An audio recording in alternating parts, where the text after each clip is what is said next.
Have you ever wondered why some people seem to transform their lives completely, while others stay trapped in the same patterns, even after years of repentance and spiritual effort? Have you questioned why, despite your devotion, prayers, or rituals, certain burdens never seem to lift?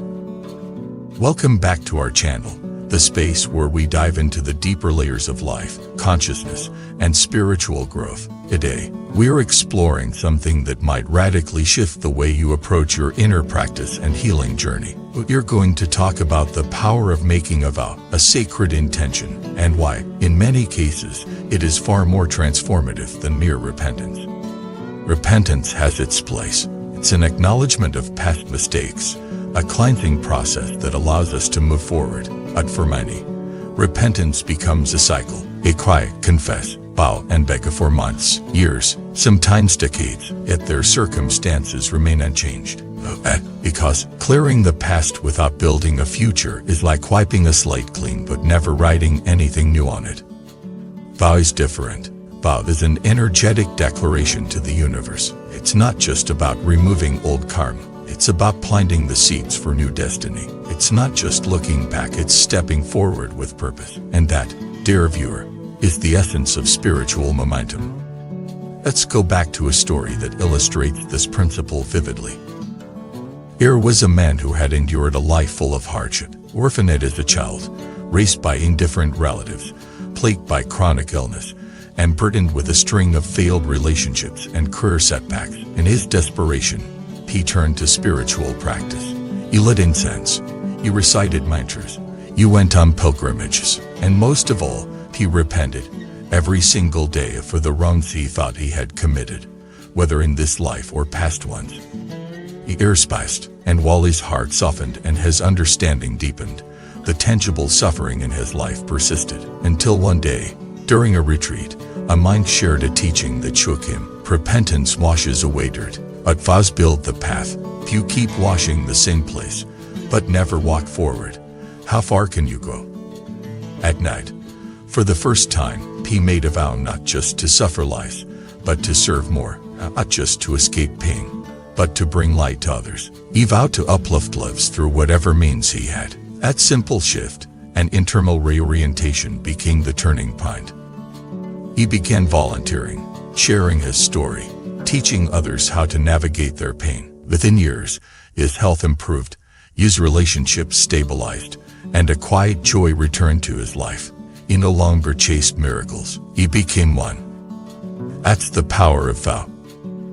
In Buddhist tradition, the greatest beings are not those who merely cleanse themselves of karmic stains, but those who vow to alleviate suffering for all beings. Think of the Buddhistpractice beings who, even after reaching the threshold of liberation, turn back to help others. Their power lies not in their purity, but in the magnitude of their vow.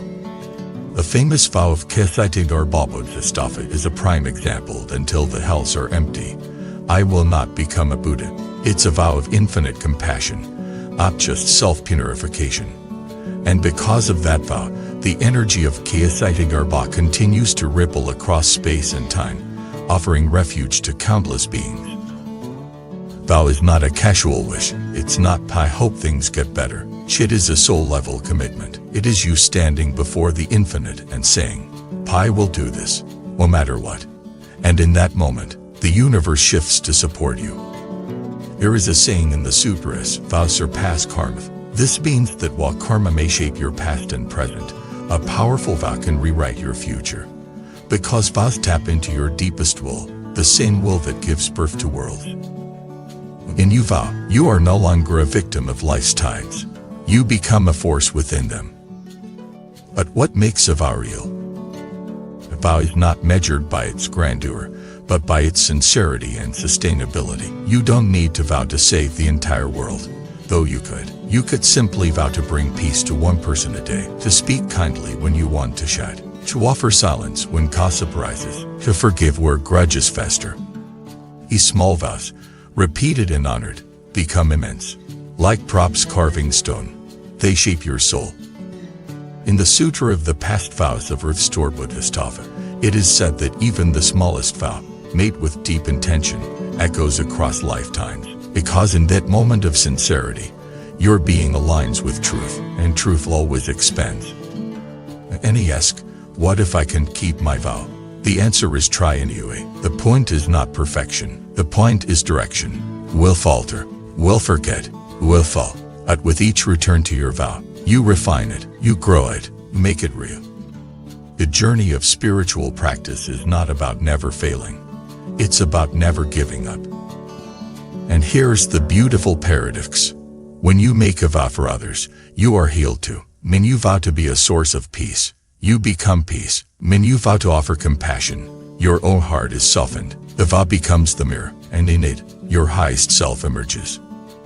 Let's look at the neuroscience behind this. Modern psychology now affirms what ancient sages knew. When we anchor ourselves to a meaningful goal, one that transcends self-interest, it activates parts of the brain associated with resilience, creativity, and emotional regulation. Then, is not only spiritual, is biological. That's why people who commit to a larger cause, be it a teacher who vows to uplift children, a nurse who vows to ease suffering, a parent who vows to raise their child with life, often report deeper fulfillment than those who chase fleeting pleasure, because the vow gives meaning. Meaning sustains. But beware, not all vows are conscious. Many people live by hidden vows made unconsciously. Thou never trust again. Thou always protect myself.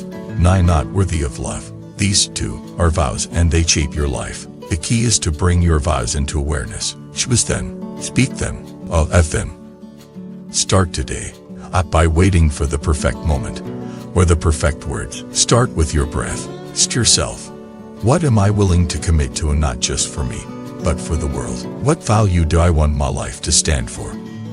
Maybe you vow to greet each morning with gratitude. Maybe you vow to speak truth, even when it's hard. Maybe you vow to leave every person you meet a little better than you found them. These are sacred acts. You don't need a temple to make a vow. You don't need incense or bells. You just need a quiet space and a sincere heart. Close your eyes, place your hand over your heart, and speak from your soul. Let the vow rise, and not from your fears, but from your life. And remember, a vow is not a contract. It's a compass. It doesn't bind you. It frees you. It doesn't restrict your joy. It deepens it. It doesn't erase your pain. It gives it meaning. So if you've been stuck spiritually, emotionally, or circumstantially, consider this. Maybe it's time to stop just asking for help and start offering it. Maybe it's time to stop waiting for change and start becoming it. How to be the light you see. How to be the friend you long for. How to be the peace you pray for. And then, walk your vow not perfectly, but honestly.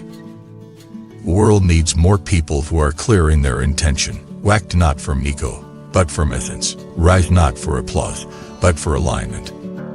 You one of them.